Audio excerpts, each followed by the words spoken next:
Before we start this video, I just want to ask one question. How deadly do you think you have to be to earn the nickname the White Death? How many kills do you think you have to get? Well, stick around because you're about to find out. Or if you've seen the title, then you already know. But keep watching because we have a very interesting story. Welcome to Vlogs of History.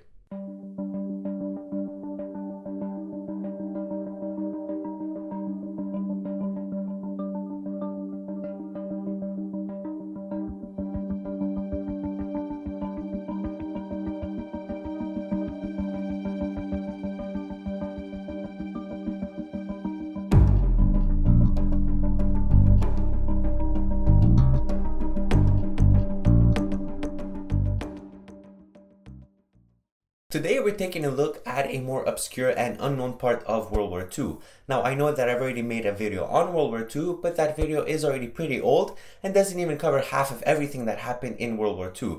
So here's the story of how Russia invaded Finland. In late 1939, just 3 months after Germany's invasion of Poland, which if you don't know was the thing that started World War II, Russia was afraid of a German invasion. This was because in Hitler's famous book Mein Kampf, Hitler specifically wrote that Germany would have to invade Russia at one point or another. And because of Russia and Germany's logistical position around the globe, one of the ways that Germany could invade was to pass by Finland. The Soviets then went to Finland to ask them for some territory to prepare should the Germans try to invade. They asked them for a little bit of their border close to a city called Leningrad so that they could install an army there and prepare an adequate defense. They also warned Finland that if Germany were to invade, that they might use their territory, to which Finland replied that they were a neutral country and should the Germans attempt such a thing, they would just resist. The Russians were obviously not satisfied with this answer, and in late November of 1939, they stopped all negotiations and began their invasion.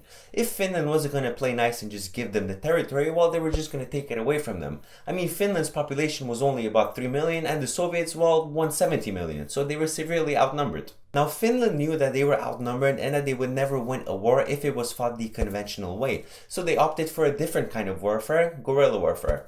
Now, guerrilla warfare isn't your typical soldier running around and shooting everything in sight type of war. It's a much more stealthier approach that involves fewer men, which is particularly useful if you have a smaller army fighting off a much bigger opponent, such was the case in Finland. As the Soviet Union was making their invasion, Finland got another ally to its side that would save them from a crushing defeat.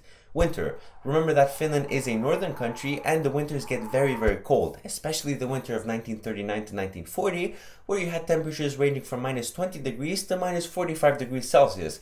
And trust me when I tell you, I'm Canadian and we get those temperatures every single winter. It gets really cold, even for Russia. Now Finland, or the Finns, they were very good with their tactics and made the best use out of their limited men. They were all white so that they could blend in with the snow and rode around in skis, making them very mobile on the battlefield. They hid in the wilderness and just shot the Russians from there. The Russians, on the other hand, were crossing very difficult territory because of the snow and were forced to use the main roads, which made them very easy targets for the Finns to just shoot down and kill. Now let's talk about the reason why you clicked on this video. I've kept you waiting long enough and it's time we talk about the White Death. So in the Finnish army, there was a sniper by the name of Simo Häyhä. He was a farmer's kid and lived a very normal young life.